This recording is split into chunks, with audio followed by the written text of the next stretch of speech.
Nako, mga kababayan. Ito na naman yung breaking news ko sa inyo. Isang kakamping na abogado ang bilib na bilib kay BP Sara Duterte. At ito ata ang magiging pambato niya sa 2028, mga kababayan. Nako, inayawan na si Reza Hontiveros. Ito, mga kababayan, pakinggan nyo. Dahil itong abogado na ito ay may paninindigan din. At talagang pinaglalaban ito ang katotohanan. Ito na. Grabe itong pinagsasabi niya. Talagang magugulat ka, mga kababayan. Bisaya to, mga kababayan, ha. Bisaya yung interview sa kanya. Sa mga Bisaya dyan. So, maintindihan nyo naman. Ita-translate ko na lang yung mga ibang sasabihin ni attorney.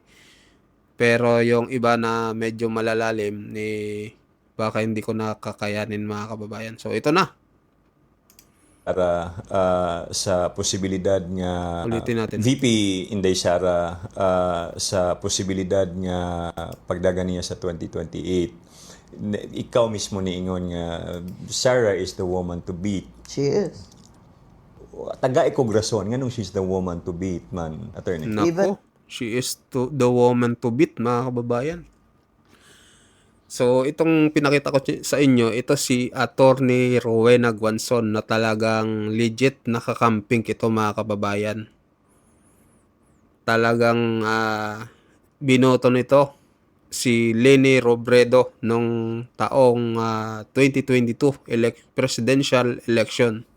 Pero ngayon, biglang lumihis, mga kababayan, at tila suportado niya itong si BP Sara Duterte sa darating na 2028 at alam niyang magiging ito ang tatalo sa mga lalaban pa ng mga presidente sa darating na 2028, mga kababayan. Ano kaya ang masasabi dito ng mga kakamping?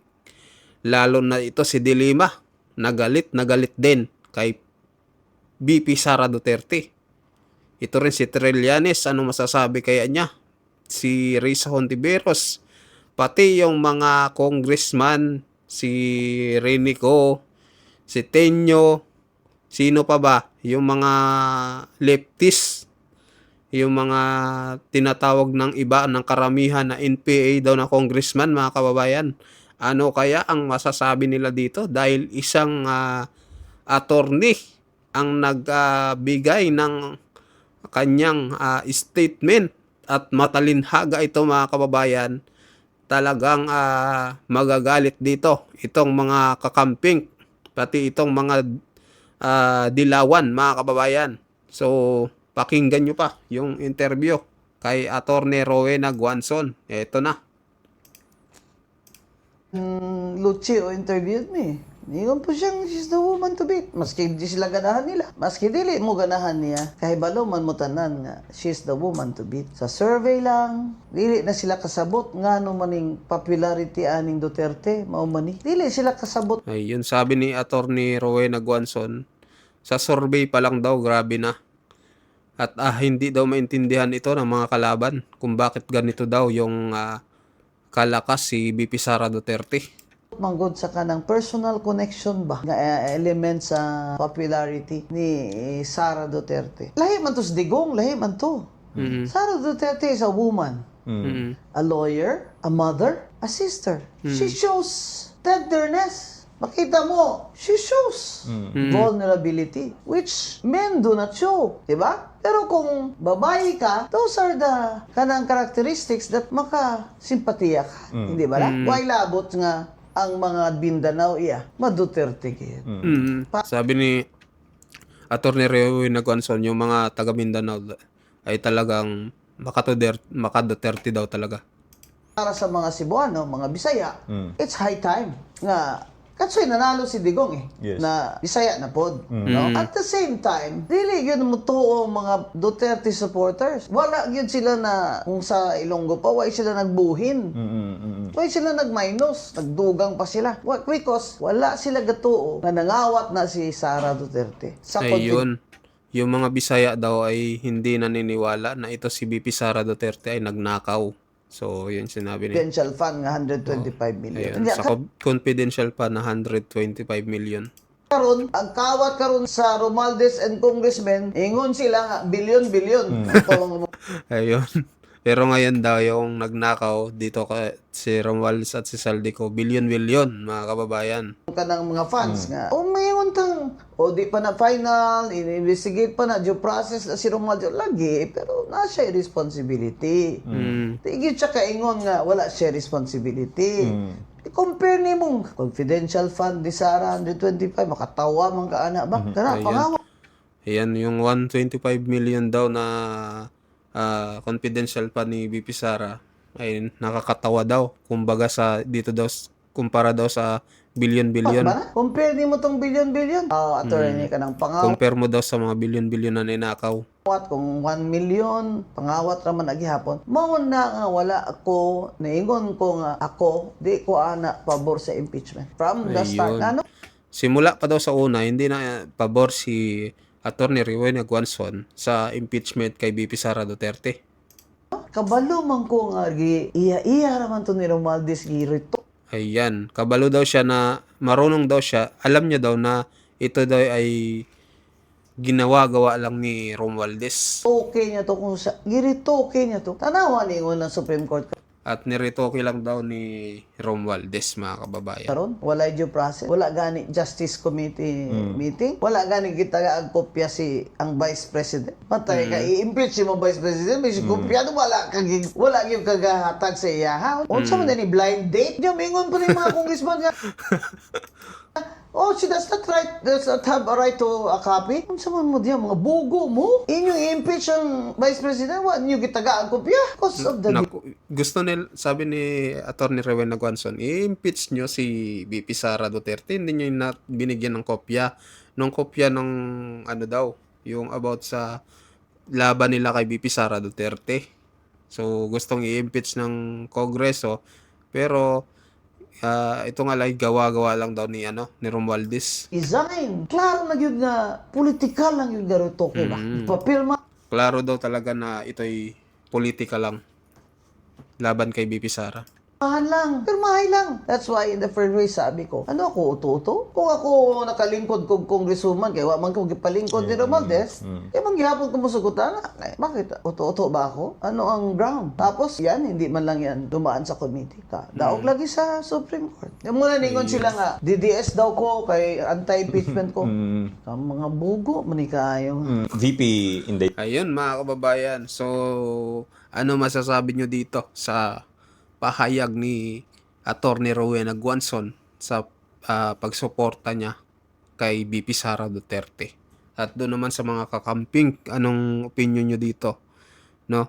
Na isang attorney na magaling, na dating commissioner, no? At talagang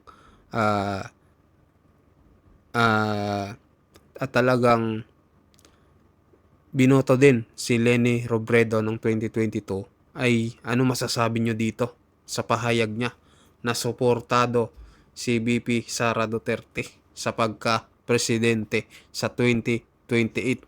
So, anong opinion nyo dito? Mag-comment kayo, mag-like at mag-subscribe. Ngayon naman, mga kababayan, pag-uusapan naman natin itong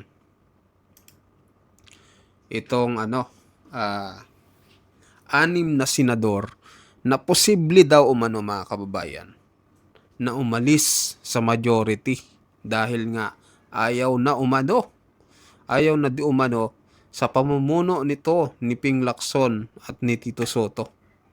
Nako, mga kababayan, naninilikado itong dalawang to. Mukhang magkakaroon ng palitan ulit sa pagka-Senate President at dito sa Blue Ribbon Committee. Sana ibalik si Marcoleta. Anong opinion nyo, mga kababayan? Pabor ba kayo na ibalik na lang itong si Rodante Marcoleta dito sa Blue Ribbon Committee? Kasi parang wala naman tayo nangyayari. 'Di ba? Ginawa pa nila, sinuspindi pa itong hearing at wala na tayong malalaman, mga kababayan. Alam nyo bakit wala na tayong malalaman? Kasi sinuspindi na nila at ililipat na daw ito sa executive department. Nako, mga kababayan. Anong mangyayari dito? Wala tayong malalaman kung sino makukulong dito. Mag-comment kayo dito, mga kababayan. Ito, sabi dito, six possible senators may change Senate leadership, only 4 needed plus 9 in the currently minority to remove SP Tuta. Senator Pepsi, ano pa ang iniintay nyo? Ayun ang sabi dito Ito'y binasa ko lang, mga kababayan. Nakita ko lang to sa Facebook. DDS para sa pagbabago, ito post nila. Ayun, na magkakaroon daw ulit siguro ng kodita. Yun lang, ano lang ito'y speculation ko lang ito. At hindi pa natin to sure, pero possible daw, mga kababayan. Dahil ito, si JB Erceto nagbigay na rin ng mensahe na hindi niya doon nagugustuhan yung pamumuno ngayon ng Senate President. Pati ito, mga bilyar, ito si kapatid ni Senator Alan Cayetano, si Mig Zubiri. Ayan. So ano masasabi nyo dito, mga kababayan? At madagdag ko lang bakit pala si Saldico nasa ibang bansa? Ba't hindi nila mapakancel yung yung passport? Pero nung si Alice Goa, mga kababayan, ang bilis nila, 'di ba? Nahuli agad nila, pero ito sa Saldico ma hindi nila kayang hulihin. Anong mayroon, mga kababayan, sa gobyerno natin ngayon? Talagang gaguhan na lang. Wala talaga. So ayun lang, mga kababayan. Mag-comment kayo, mag-like at mag-share ng ating video. Maraming salamat po sa inyo lahat.